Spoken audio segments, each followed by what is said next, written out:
Wakil Presiden Venezuela Delcy Rodríguez resmi menjadi Presiden sementara Venezuela untuk saat ini. Pelantikan Delcy dilakukan dalam sidang khusus Majelis Nasional di Caracas, Senin pada 5 Januari 2026 waktu setempat. Pengambilan sumpah Delcy ini dilakukan usai Presiden Nicolas Maduro dan istrinya ditangkap oleh pasukan Amerika Serikat pada operasi militer Sabtu 3 Januari 2026. Dalam pidato perdananya, Delcy menyampaikan kesedihan dan kemarahannya atas apa yang ia sebut sebagai agresi militer ilegal terhadap Venezuela. Ia menyebut penangkapan Maduro dan istrinya sebagai tindakan penculikan oleh Amerika Serikat.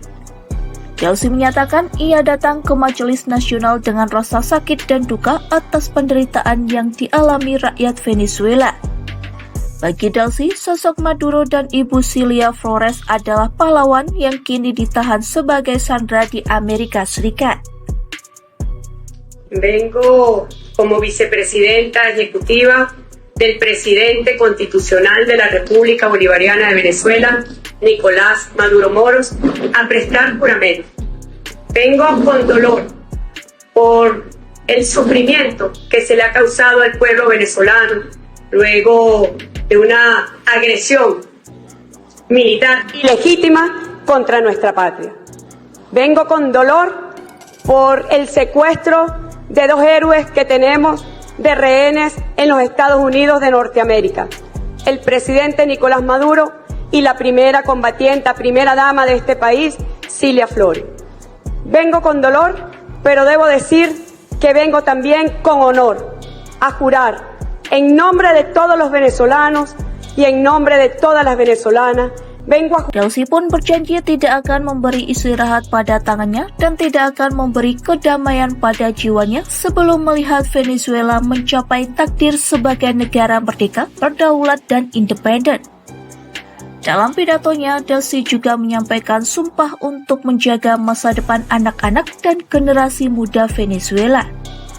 Ia menyebut pemerintahan sementara yang dipimpinnya akan berfokus pada perdamaian republik, ketenangan spiritual rakyat, serta stabilitas sosial dan ekonomi. Ia pun mengajak seluruh rakyat Venezuela dari semua latar belakang politik, sosial, dan ekonomi untuk bersatu sebagai satu kesatuan. Sebab menurutnya hanya dengan persatuan Venezuela bisa melewati waktu terburuknya. Namun, usai diambil sumpahnya, Delcy langsung menjadi sorotan setelah dikabarkan bersedia bekerja sama dengan Amerika Serikat mengenai masa depan negaranya. Pernyataan Delcy ini menjadi perhatian karena bertolak belakang dari sikapnya setelah operasi militer. Pelantikan Delcy memang terjadi di tengah meningkatnya tekanan dari Presiden Amerika Serikat Donald Trump. Trump sebelumnya memperingatkan pemerintahan baru Venezuela akan menanggung konsekuensi yang tidak main-main jika tidak bertindak sesuai kepentingan Washington.